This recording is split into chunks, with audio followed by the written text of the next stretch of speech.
The governor has kept her reasons for firing Education Secretary Karen Trujillo fairly vague, citing a lack of leadership on reform efforts and subpar communication.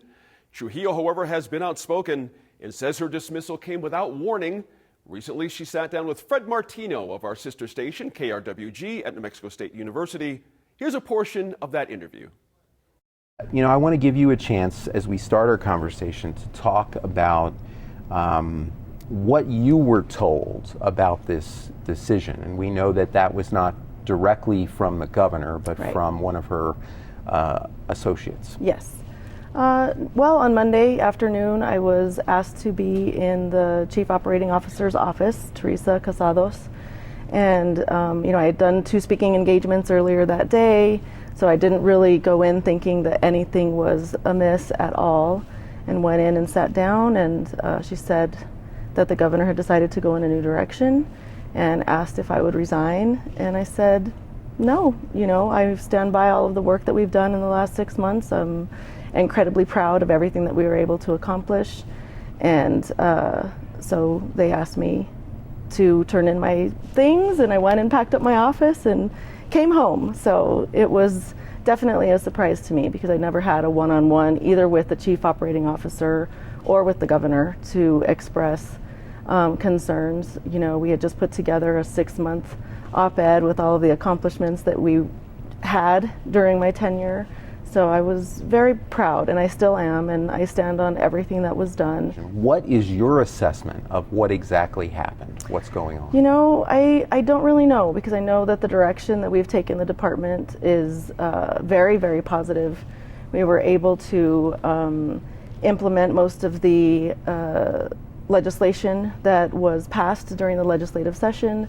Like you said, we were able to get a huge investment in education. And I think really for me, the most important part was changing the narrative of education in New Mexico and what it is to be a teacher, really trying to encourage people to think about education differently, really putting out a positive message of what is possible, and encouraging students to consider education as a career.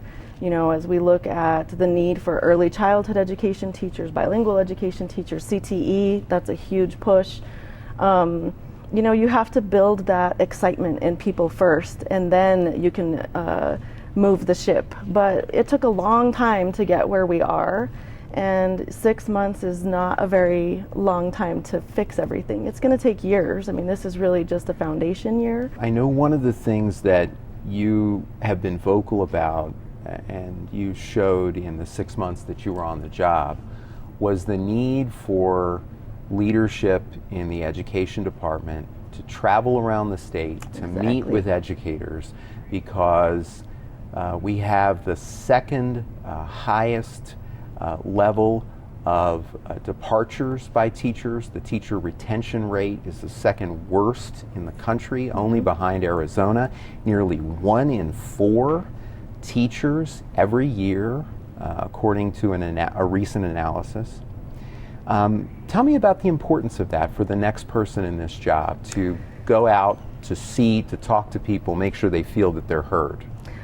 Hugely important, and I feel like that was just a big part of my job. So I just felt honored to be able to go all over the state. Lots of different districts that I hadn't visited before. We have a beautiful state, and I always knew that, but now it just most definitely is ingrained. And as far as the teacher turnover, some of the things that we did to try and address that were really changing some of our key programs. One of them is called Teachers Pursuing Excellence. And in the past, it was reserved for teachers who were in quote-unquote failing schools. And we shifted that so that it was to support teachers in their first 5 years, because that's when you have the turnover. That's when you lose them. They have to have that level of support. Really talking to districts to say, how can we figure out what our mentoring programs look like? As we are doing teacher preparation and going through pre-service teachers, making sure that they're in the classroom sooner. So we just funded 4 teacher residency programs, which will get teachers into the classroom long before their final semester. And that's important because you have to know what you're getting into.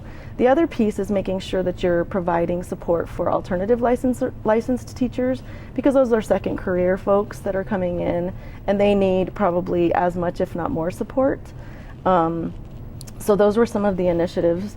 The other thing is really trying to make sure that the compensation is comparable, that you have collegiality in schools, that you are also working with leadership in schools and districts, because teachers don't necessarily just leave the classroom for financial reasons. They just, it's a community. And I think the message that I was able to give, and when I was interacting with teachers saying, you know, I thought I was going to retire, but after hearing you speak or after seeing some of the things, you've gotten me excited again. And so, you know, if I did that for a handful of teachers in my tenure there, then that's a huge accomplishment as far as I'm concerned.